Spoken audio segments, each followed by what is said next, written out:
जगत गुरु नमस्तुभ्यम शिवाय शिवदाय च। हर हर महादेव। बंधुओं, मेरा यूट्यूब चैनल शिव गुरु है में आपका स्वागत है। आज का विषय है, क्या शिव को देखा जा सकता है? तो चलिए इसी विषय को आगे बढ़ाते हैं।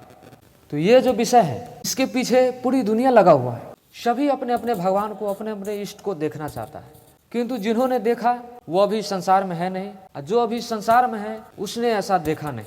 सबों को अपना अपना इष्ट एक कल्पना में है, एक विश्वास में है।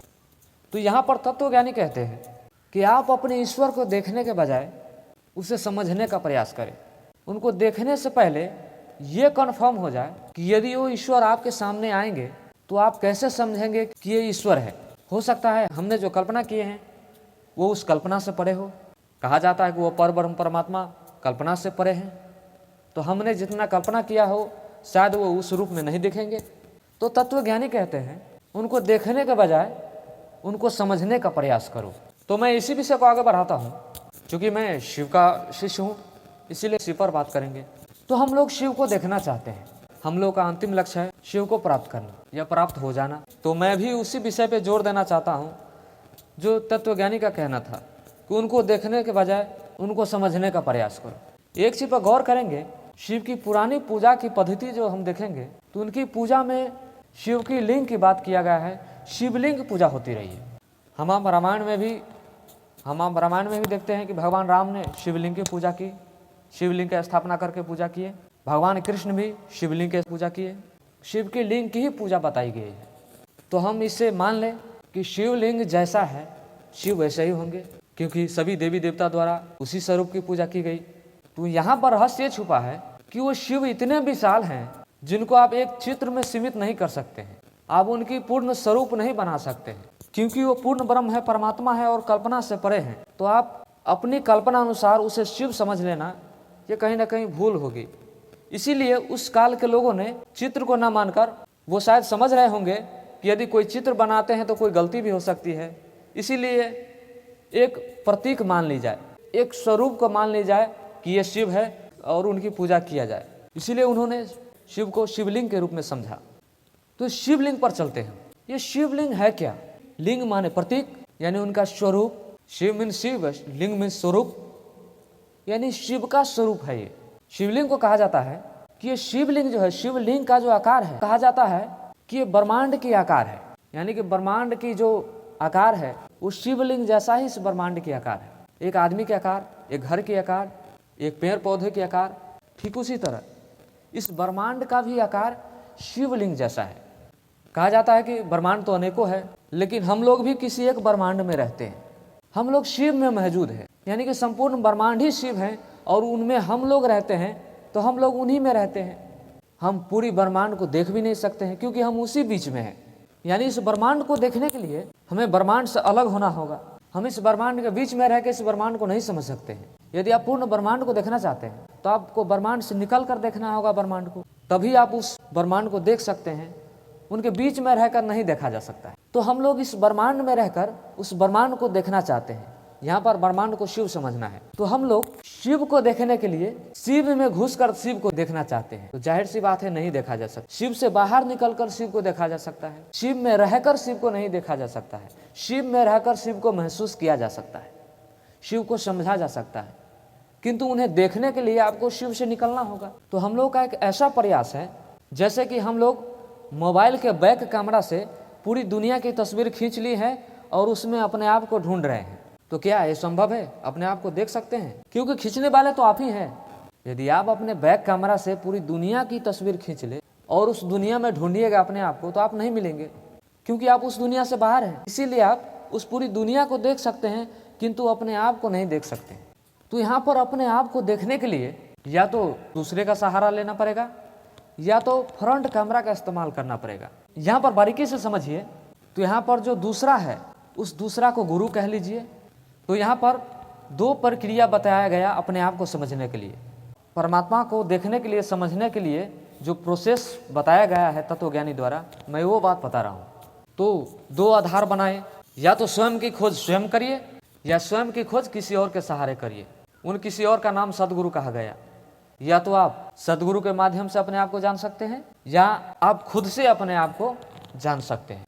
तो बहुत सारे ऐसे लोग हुए जो खुद से खुद को समझने के लिए क्षमता रखते थे, और बहुत सारे ऐसे भी लोग हैं जो गुरु के सहारे स्वयं को समझने का प्रयास किए और समझे। तो यानी यहाँ पर स्वयं को समझना या शिव को समझना, दोनों का लक्ष्य एक ही होता है। शिव को समझने के लिए स्वयं को समझना जरूरी बताया गया।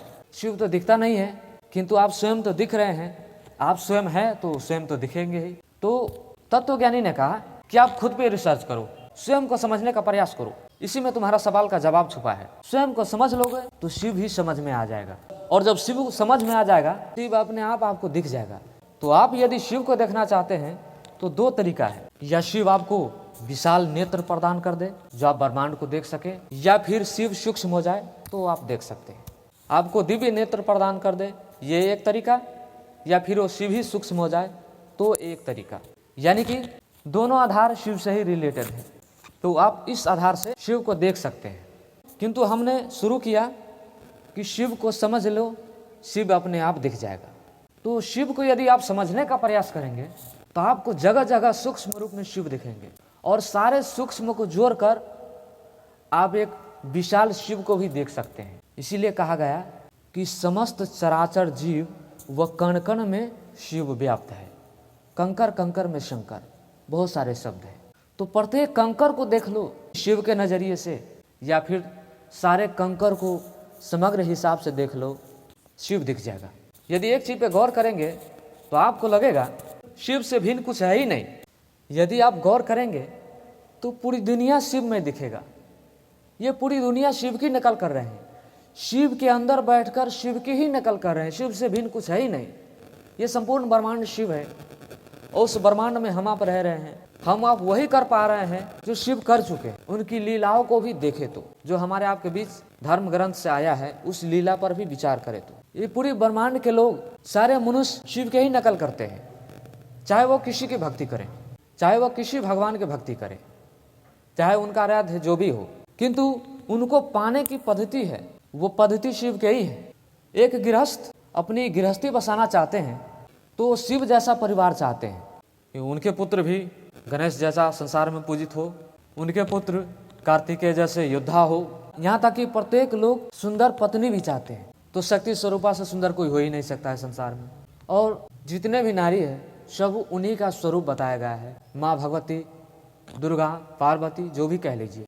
और सुंदर के अग्र स्थान पर माँ पार्वती सती आती है। शिव अपने आधा भाग से प्रकट किए हैं, यानी कि शिव और सती में फर्क नहीं है, यानी कि वो भी शिव के ही नकल कर रहे हैं, वो शिव जैसा ही चाहते हैं। कोई सन्यासी बनता है तो सन्यासी के भी अग्र स्थान पर शिव देखते हैं। शिव से बड़ा कोई सन्यासी नहीं हो सकता, शिव से बड़ा कोई साधु नहीं हो सकता, शिव से बड़ा कोई जोगी नहीं हो सकता, शिव से बड़ा कोई निहंगी नहीं हो सकता। उन्हें भिखारी भी कहा गया है, शिव से बड़ा कोई भिखारी भी नहीं हो सकता।